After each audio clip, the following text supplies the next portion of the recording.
গোপালগঞ্জের এই হামলা প্রমাণ করে বাংলাদেশ এখনো নির্বাচনের জন্য উপযুক্ত হয় নাই। গোপালগঞ্জের হামলা এখনো প্রমাণ করে বাংলাদেশ ফ্যাসিবাদ মুক্ত হয় নাই। গোপালগঞ্জের হামলা এখনো প্রমাণ করে বাংলাদেশে আওয়ামী দোসরদের শেষ চিহ্ন রেখে এই দেশের মানুষকে তারা শান্তিতে বসবাস করতে দিবে না। আমরা পরিষ্কার ঘোষণা করতে চাই, আমাদের ছাত্র জনতা জুলাইয়ের আগস্টের গণঅভ্যুত্থানে যারা একটি বিশেষ গুরুত্বপূর্ণ ভূমিকা পালন করেছে, সেই এনসিপির গণপদযাত্রা প্রশাসনের কর্তা ব্যক্তিদের সাথে সমন্বয় করেই তো এটা অনুষ্ঠিত হচ্ছিল। তাহলে প্রশাসন কেন ব্যর্থ হলো? অন্তর্বর্তীকালীন সরকারকে তার জবাব জনগণের কাছে দেওয়া উচিত।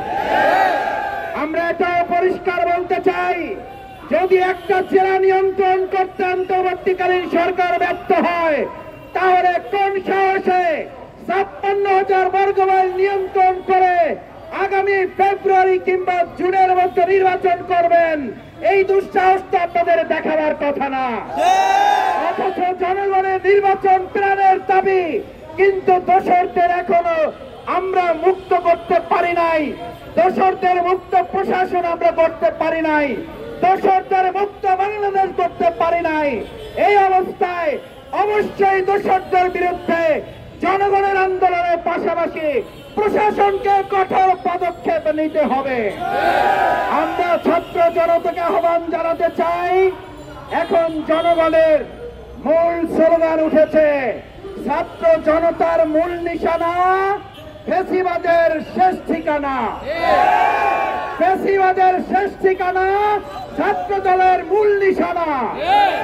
আমাদের এই মূল নিশানা, এই টার্গেট বাস্তবায়নে জনতা যদি রাজপথে নামতে যদি বাধ্য হয়, তাহলে গোপালগঞ্জ জেলা এমন নয় যে বাংলাদেশ থেকে বিচ্ছিন্ন। এটা দিল্লির কোন অংশ নয়, এটা আধিপত্যবাদের কোন অংশ নয়। ছাত্র জনতার রক্তে গড়া 56,000 বর্গমাইলের অংশ। সেই অংশ রক্ষায় জামাত ইসলামী ছাত্র শিবিরের যা যা করা দরকার সব করা হবে। প্রয়োজনে আবার রাজপথে নামা হবে। আপনারা কি সবাই রাজি আছেন?